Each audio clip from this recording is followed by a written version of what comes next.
Bless the Lord, oh my soul, oh my soul, I worship His holy name. Sing like never before, oh my soul, I worship Your holy name. The sun Selamat sore atau selamat malam buat kita semuanya. Kini saya hadir kembali untuk menyampaikan perenungan kita. Kalau Bapak Ibu perhatikan, saya sekarang berada di sisi sebelah kiri dari gedung gereja GKPI Dame Dr. Il Nomensen.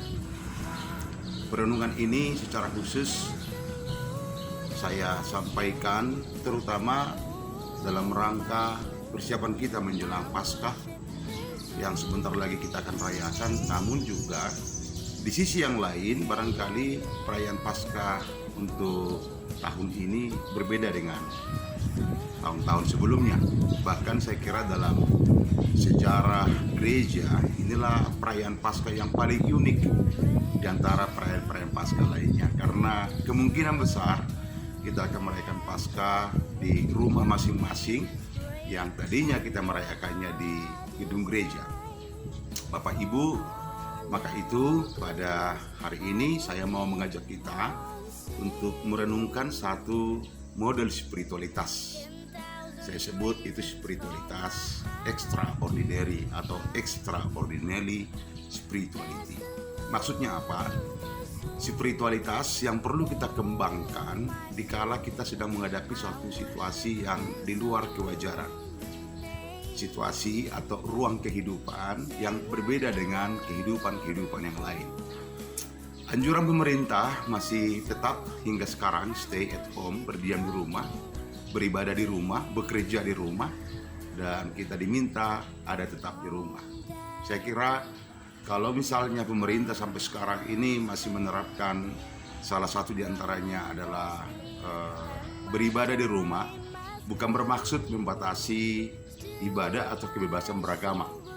Namun ini adalah usaha untuk memutus mata rantai penyebaran coronavirus COVID-19. Nah, sebab itu Bapak Ibu, dalam situasi seperti ini, spiritualitas perlu kita tumbuh kembangkan, spiritualitas perlu kita kreativitaskan, sehingga spiritualitas kita bisa menjawab situasi-situasi yang di luar kewajaran, sehingga saya sebutlah ini dengan extraordinary spirituality. Pertama-tama saya ingin bertitik pijak dengan perkataan Yesus di kayu salib. Salah satu diantaranya adalah ketika dia berkata, Eli, Eli, lama sabachthani, Allahku, Allahku, mengapa engkau meninggalkan aku? Ini adalah suatu yang tidak wajar, yang tidak lazim di zaman itu. Dalam pribadi Yesus, Yesus adalah Allah yang menubuh. Yesus adalah Allah yang mengambil tubuh manusia. Teriakan Yesus dari kayu salib bukanlah teriakan kemanusiaan belaka, tapi dalam teriakan itu juga adalah teriakan Sang Ilahi, Sang Anak yang merengkuh kemanusiaan, Sang Anak yang memeluk kemanusiaan, dan Sang Anak yang sedang menjeritkan suara-suara kemanusiaan. Allahku, Allahku, mengapa engkau meninggalkan aku? Sang Anak mewakili perasaan kemanusiaan dikala ada masa tertentu manusia itu mengalami suatu keterasingan dari Allah, sehingga dia berkata, Allahku, Allahku, mengapa engkau meninggalkan aku? Poin pertama yang mau kita lihat Bapak Ibu, bahwa dalam perkataan ini sepertinya Yesus sedang menampilkan sesuatu yang tidak wajar. Yesus adalah Allah yang menubuh. Dan bagi pemahaman keagamaan di banyak agama, tidak mungkin Allah itu ditinggalkan oleh Allah itu sendiri. Nah, oleh karena itu, hal yang kedua mau kita lihat adalah karena Allah yang menubuh dalam diri Yesus, Sang Anak itu merengkuh kemanusiaan, dia melakukan sesuatu di luar kewajaran, cara beragama, cara memahami siapa Tuhan, yaitu apa? Dia berteriak seolah-olah Tuhan meninggalkan Tuhan. Namun dia berteriak, mewakili jeritan teriakan manusia. Inilah yang saya sebut dengan ketidakwajaran. Namun dalam ketidakwajaran itu bukan berarti kita kehilangan nilai-nilai spiritualitas. Justru dalam ketidakwajaran itu ada spiritualitas yang mau ditampilkan, yaitu apa? Allah yang menubuh dalam Sang Anak Yesus Kristus. Ketika dia menjerit, dia sedang merengkuh kemanusiaan, dia sedang memeluk kemanusiaan, dia sedang bersolidaritas dengan kemanusiaan. Dalam konteks sekarang ini Bapak Ibu, extraordinary spirituality adalah ketika kita mau meninggalkan yang barangkali melepaskan sesuatu yang menurut kita sangat wajar dan mau menempuh suatu ketidakwajaran untuk meniru dan mengikut misi Kristus merengkuh kemanusiaan. Jadi sekiranya kita pun merayakan Paskah, merayakan ibadah di rumah masing-masing, sesungguhnya itu adalah pesan buat kita, pesan bagi dunia ini. Kita sedang merengkuh solidaritas kemanusiaan. Kita tidak mau coronavirus ini semakin menyebar. Dan ketika kita ada berdiam di rumah, termasuk beribadah di rumah, kita sedang berusaha untuk memutus mata rantai penyebaran coronavirus ini. Tidak wajar memang kita beribadah Paskah di rumah. Tidak wajar memang kita beribadah Minggu.